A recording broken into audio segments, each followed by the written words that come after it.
The Philippines is easily one of the most stunning places on Earth. Its islands are celebrated around the world for their raw, paradise-like beauty. But behind its natural wonders is one natural hazard that's always threatening on its side. Though invisible and quiet for now, it harbors the potential to unleash one of the most devastating natural disasters the world has ever seen. One strong enough to cripple the Philippines in an instant. This is the Manila Trench. Scientists already gave a terrifying warning.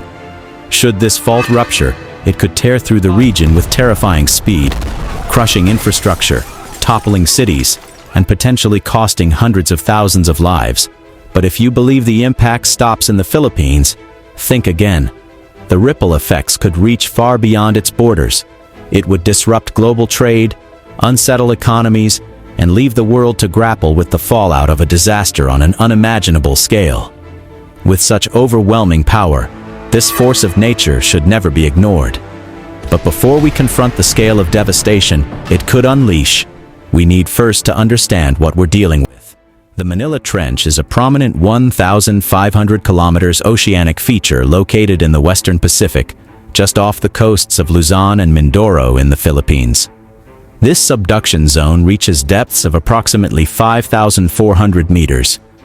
The process of forming this wasn't done by nature overnight. It all started over 22 million years ago. During the Middle Miocene, a slow, powerful shift began deep beneath the ocean. The Eurasian plate, specifically the portion beneath the South China Sea, began to move. Gradually, it started sliding beneath the Philippine Sea plate. As the heavier plate pushed downward, it carved out a vast underwater scar. This chasm in the Earth's crust would become what is now known as the Manila Trench. But the story didn't end there.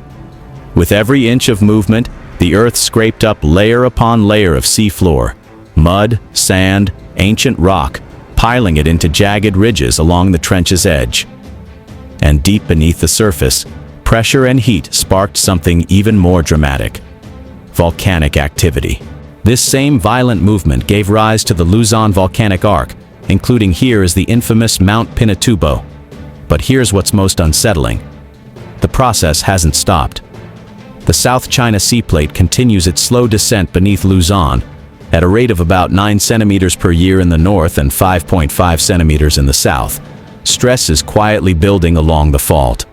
This slow accumulation of pressure is the perfect setup for one of the most violent events Earth can unleash: a megathrust earthquake. This type of quake is no ordinary tremor. It's the most violent kind, capable of reshaping coastlines and triggering massive tsunamis. Alarmingly, scientists note that no earthquake stronger than magnitude 7.6 has been recorded in this region since the Spanish first arrived in Luzon in the 1560s. That might seem like a sign of stability, but it's quite the opposite. The silence is what makes the scientists more worried. The longer this system stays locked, the more energy it stores. We can compare it to a massive spring pulled tighter with every passing year. Experts estimate that nearly 30 meters of movement that should have gradually eased over time has instead been trapped, waiting to break free in a single, catastrophic snap. According to historical patterns, this colossal snap tends to happen once every 1,000 years. And when it does, it doesn't hold back. We're talking about a magnitude 9 or greater. With a threat this immense, the most important question now is, just how catastrophic could it get not only for the Philippines, but for the world in general? Foremost, the violent shaking from a megaquake could bring Metro Manila to its knees. Unlike earthquake-resilient capitals like Tokyo, where strict building codes have been in place for decades, much of Manila's infrastructure tells a different story. Many of the city's older buildings were constructed long before modern seismic standards, making them dangerously vulnerable.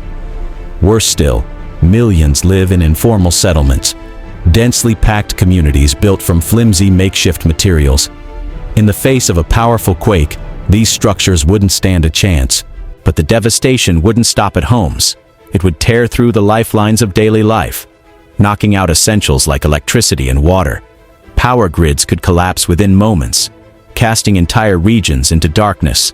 And with no electricity, water systems would fail too, cutting off access when people need it most. Critical infrastructure like bridges and highways could give way under the stress. These would greatly impact key escape routes and delay emergency response. But it's not just the earth-shaking force that makes these quakes so terrifying. It's what comes next. These colossal ruptures could trigger massive tsunamis, slamming into coastal communities with little to no warning. For a nation like the Philippines, scattered across thousands of islands, it's a nightmare scenario. Violent tremors followed by towering waves, delivering a 1-2 punch so fierce that even the most disaster-ready regions could be left in ruins. In a worst-case scenario, a powerful rupture along the Manila Trench could send tsunami waves racing toward northern Luzon, arriving within just minutes. With barely any time to react, these coastal areas could be hit hard. Projections estimate the tsunami waves could rise between 3 to over 15 meters. Imagine waves as tall as a 5-story building, and you could just picture how destructive it could be. History has already shown us the horrifying power of a tsunami, and the warning couldn't be clearer. In 2004, the world witnessed one of the deadliest natural disasters ever recorded, the Indian Ocean tsunami. Triggered by a massive undersea quake, the waves it unleashed reached towering heights of up to 30 meters, swallowing coastlines in minutes. The destruction was staggering. Over 230,000 lives were lost across 14 countries. Indonesia suffered the worst devastation, followed by Sri Lanka, India, and Thailand. What makes this even more chilling is geography. It took the vast Indian Ocean to absorb the full wrath of this tsunami. But the South China Sea is far smaller, meaning any tsunami generated by a rupture here would have far less room to disperse and far less time before it reaches shore. With all these deadly factors combined, the vision of a tsunami hitting Luzon, especially Metro Manila, becomes terrifyingly clear. Beyond the heartbreaking loss of life, the physical destruction would be immense. But the damage wouldn't stop there. The shock waves would slam directly into the economy. As one of Southeast Asia's emerging economic players, the Philippines could face a sudden and brutal standstill. It's estimated that the factories would shut down, supply chains broken, and key industries left in ruins. In the blink of an eye, years of growth could be undone, replaced by a long and uncertain path to recovery. For millions of Filipinos, everything they rely on, jobs, income, daily essentials, could vanish overnight. The impact wouldn't end there. It would trigger a domino effect across the nation. The Philippines thrives on a consumer-driven economy, but with people struggling to survive, spending would plummet.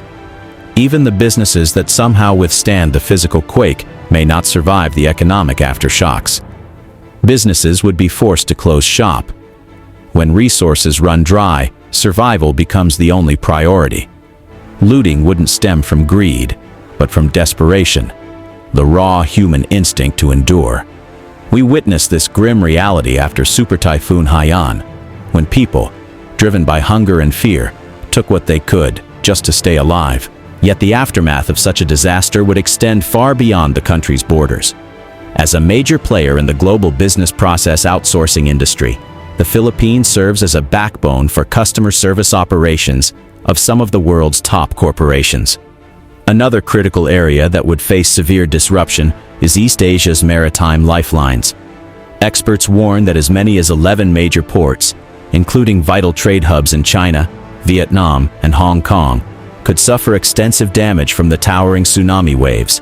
These ports aren't merely regional gateways, they are essential arteries of global commerce, and their collapse would send shockwaves through international trade networks.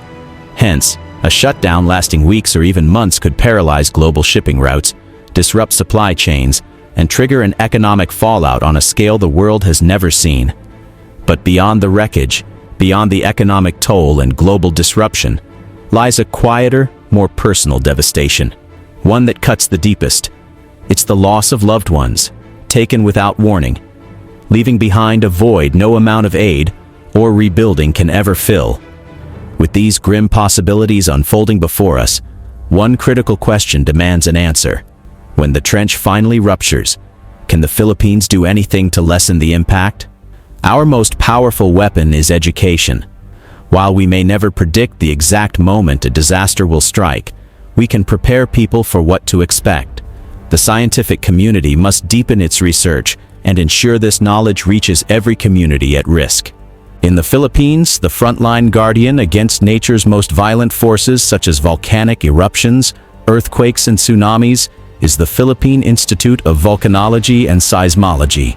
This agency has built a silent yet powerful network of GPS stations scattered across the country, quietly monitoring the Earth's slightest movements. They've also launched satellites that scan the land near the Manila Trench for even the faintest signs of distortion or uplift. Together, these technologies form a kind of early warning system. These steadily paint a clearer, more urgent picture of the danger beneath. As a developing nation, the Philippines faces significant challenges when it comes to building the infrastructure needed to withstand the devastating impact of a trench rupture. However, it has taken bold steps such as investing in disaster response systems, strengthening healthcare networks, and laying the groundwork for resilience. At the core of this mission is a relentless push to make every structure a shield against disaster. Stricter building codes have been enforced, demanding that new constructions be designed to withstand the fury of powerful quakes.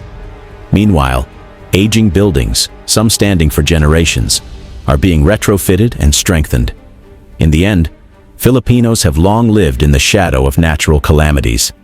The threat of the Manila Trench giving way is real and ever-present. But it won't crush the Filipino spirit. Through every trial, they have proven their resilience, rising with unwavering hope and a deep sense of community. But, what are your thoughts about this? If you love our story, please subscribe to be part of our community. As always, until the next one.